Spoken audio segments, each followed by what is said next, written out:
ఒకప్పుడు భారతదేశంలోని ఒక ప్రశాంతమైన పర్వత గ్రామంలో జ్ఞానగిరి అనే మహాపర్వతం ఉండేది. ఆ పర్వత శిఖరంపై ఒక పాఠశాల నిర్మించాలని గ్రామస్తులందరికీ ఒక కల. ఆ శిఖరానికి వెళ్లే దారి చాలా కష్టం, ప్రమాదకరం కూడా అని గ్రామ పెద్దలు చెప్పారు. అప్పుడు వారిలా ప్రకటించారు: ఎవరు జ్ఞానగిరి శిఖరానికి మెట్లదారి కట్టగలరో ఆయనే గ్రామ భవిష్యత్తుకు మార్గం వేస్తాడు. గ్రామమంతా ఉత్సాహంతో నిండిపోయింది. ముందుకొచ్చాడు వీరయ్య, యువకుడు, బలమైన చేతులు, గర్వంతో నిండిన స్వరం.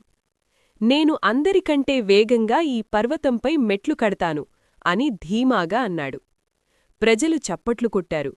వీరయ్య తప్పకుండా గెలుస్తాడు అనుకున్నారు. అప్పుడే నెమ్మదిగా ముందుకు వచ్చింది ఒక వృద్ధురాలు. ఆమె పేరు లక్షమ్మ. వంగిన వెన్నెముక, వణికే చేతులు. ప్రజలు నవ్వారు. అమ్మమ్మా, నీళ్ల బిందె ఎత్తడానికే కష్టం, పర్వతం ఎక్కుటావా? లక్షమ్మ చిరునవ్వుతో ఒక్క మాట మాత్రమే చెప్పింది: నేను రోజుకి ఒక్క రాయి మోస్తాను. పని మొదలైంది.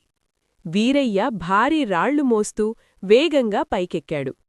రోజూ గర్వంగా అరుస్తూ తన బలాన్ని చూపించాడు. ప్రజలతన్ని మెచ్చుకున్నారు. మరోవైపు లక్షమ్మ మాత్రం చిన్న రాయి ఒక్కటే. ఆ రాయిని తన చీరలో కట్టి నెమ్మదిగా అడుగడుగుగా పర్వతమెక్కేది. మొదట్లో వీరయ్య మెట్లు వేగంగా పైకి వెళ్లాయి. లక్షమ్మ చేసినది ఎవరికీ కనబడలేదు. కాని వారాలు గడిచాయి. వీరయ్య అలిసిపోయాడు. కొన్ని రోజులు విశ్రాంతి తీసుకున్నాడు. రేపు రెండింతలు చేస్తాను అన్నాడు. చివరికి పర్వతం అడుగునే అతని రాళ్ళు పడి మిగిలిపోయాయి. కాని లక్షమ్మ ఎప్పుడూ ఆగలేదు. ఎండలో, వర్షంలో, చలిలో ప్రతిరోజూ ఆమె ఎక్కింది. కాళ్ళు వణికినా ఆమె అనేది ఒక్కటే: ఇవాళొక్కరాయి, ఇంకొక్కటి చాలు. రోజులు నెలలయ్యాయి. నెలలు సంవత్సరాలయ్యాయి. ఒక ఉదయం జ్ఞానగిరి శిఖరంపై పిల్లల నవ్వుల శబ్దం వినిపించింది. గ్రామస్తులంతా బయటకొచ్చారు. పైకి చూసి ఆశ్చర్యపోయారు. అక్కడ పూర్తిగా మెట్లు కట్టబడి ఒక పాఠశాల నిలబడి ఉంది. అది లక్షమ్మ పని. వాళ్లు నవ్విన ఆ వృద్ధురాలి పని. గ్రామస్తులు ఆమె ముందు తలవంచారు. అమ్మమ్మా, మీరు బలవంతులు కాదు, వేగవంతులూ కాదు. కాని మీ నిరంతర ప్రయత్నమే మా పిల్లల భవిష్యత్తుకు ఈ దారిని నిర్మించింది. వీరయ్య జనాల్లో నిశ్శబ్దంగా నిలబడ్డాడు. అప్పుడతనికి అర్థమైంది: నిరంతరత లేని ప్రతిభ వర్షంలేని మెరుపులాంటిది. శబ్దం ఉంటుంది, ఫలితం ఉండదు.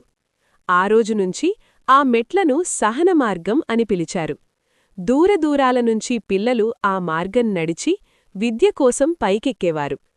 అందుకే మిత్రులారా, ఒక్కసారిగా చేసే గొప్ప పనులు కాదు, ప్రతిరోజూ చేసే చిన్న ప్రయత్నాలే విజయాన్ని నిర్మిస్తాయి.